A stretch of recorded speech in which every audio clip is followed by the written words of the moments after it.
Alex, there's a specific kind of hubris that takes over a person when they look at a blank spot in their backyard and think, I could put a building there. It starts as a sketch on a napkin and usually ends with you standing in a muddy hole at 9 o'clock p.m. wondering why the earth isn't level. Who hurt you, Tiger? Was it a 4x4 post? You're sounding particularly poetic about manual labor today. It's the sheds, man. I've been looking at these kit sheds people buy at the big box stores. They look like they're made of reinforced origami, one stiff breeze, and your lawnmower's living in the neighbor's pool. If you want something that'll actually be standing when your grandkids are cleaning out your old junk, you have to build it like a real structure. I've seen those kits. They basically ship you a box of popsicle sticks and hope. But for the average person listening, the idea of framing a structure sounds like something you need a license and a crew for. Is it actually doable for a weekend warrior? Absolutely. If you can cut a board straight and drive a nail without hitting your thumb more than once an hour, you're qualified. But you have to respect the process. It's like baking. If you mess up the measurements of the flour at the start, the cake tastes like regret. In shed building, the flour is your foundation. Okay, let's start there. The ground is never flat. Unless you live on a salt flat in Utah, you've got a slope. How do we keep the shed from becoming a very expensive slide? I once tried to eyeball a foundation for a wood storage lean-to. I thought, hey, the grass looks pretty even. 2 weeks later, the door wouldn't open because the whole thing had done a slow-motion lean toward the sunset. You have to get technical. Most folks go with a timber base or concrete piers. If you're doing a timber base, you're basically building a deck that never gets invited to a barbecue. You use 4x4 pressure-treated skids sitting on leveled gravel or deck blocks. Wait, just sitting on gravel? Doesn't it wander off? Gravity is the best anchor we've got. If you dig out a few inches, fill it with crushed stone, not round pebbles, mind you, but the jagged stuff that locks together, and level that out. That shed isn't going anywhere. The gravel keeps the water away from your wood. Water is the enemy. It's the slow motion fire that eats your project.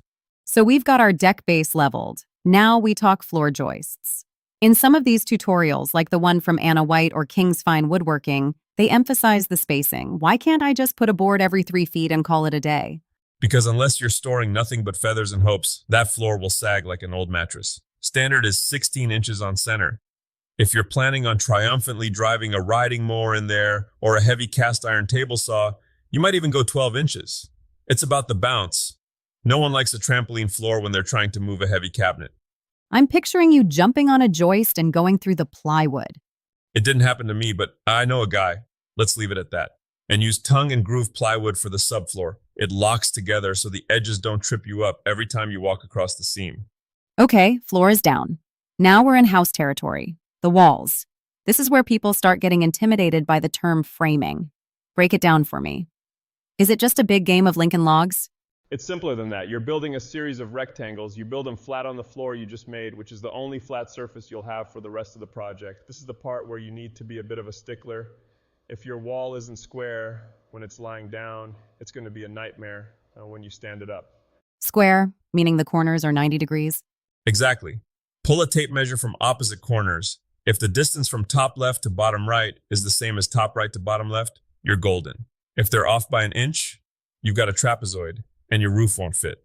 I spent 4 hours once trying to shingle a roof that was basically a diamond shape because I ignored the tape measure during the wall phase. I felt like I was trying to put a square hat on a round head. I've seen some builders use a double top plate. Is that just extra wood to make the lumberyard happy, or does it actually do something? It's the connective tissue. The first plate holds the studs together. The second layer overlaps the corners of the walls, locking them together like a handshake. It keeps the walls from bowing out when the weight of the roof starts pushing down.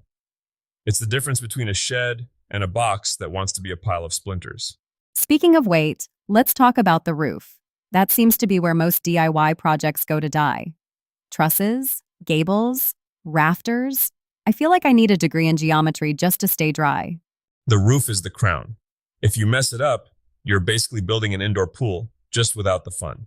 For most sheds, a simple gable roof, that's the classic upside down V, is the way to go. You can build your own rafters using a master pattern. You cut one, make sure it fits, and then use it as a template to trace all the rest. And if the first one is wrong? Then they're all wrong. That's the beauty of it. You commit to the mistake. No, you check that first one 5 times. The trickiest part is the bird's mouth cut. that little notch where the rafter sits on the wall. It's the only time in woodworking where you're basically carving a seat for a board. What about the lean-to style? I've seen those common for smaller garden sheds against a fence. Much easier. It's just one slope. It's the I don't want to think about angles roof. Great for beginners, but you have to make sure the slope is steep enough that snow or rain doesn't just decide to move in and stay a while. We've got a frame, we've got a roof skeleton, now we have to wrap it. Siding. This is where the aesthetics come in, but I assume it's also the primary defense against the elements. People love T111 siding because it's cheap and looks like shed, but if you want something that'll last, look into LP Smart Side or even real cedar if you're feeling fancy.